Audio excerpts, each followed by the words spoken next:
中华职棒30年昨天开幕 ，Lamago 桃园队啦啦队 Lamy Girls 全员到齐应援，新学妹 Yuri 感谢球迷热情配合，直呼谢谢大家。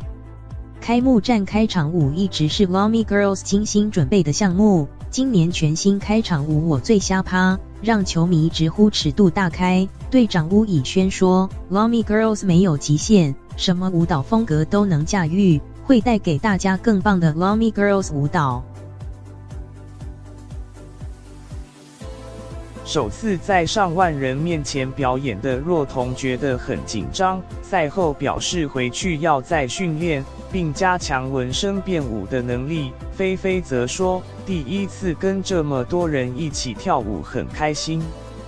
睽违2年重回球场的惠妮表示，感觉球迷越来越有热情。Yuri 则相当感谢球迷都站起来与女孩一起跳应援，帮助她记忆舞步。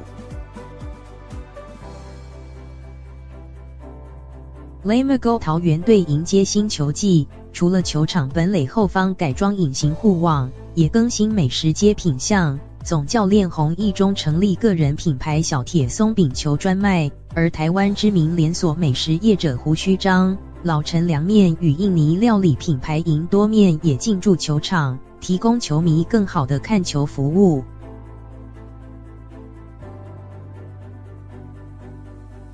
中职30年球季首战吸引13591人到桃园棒球场观赛，连9年开幕战破万人。中场桃园以6-2击败统一狮队，拿下联盟开幕战2连胜。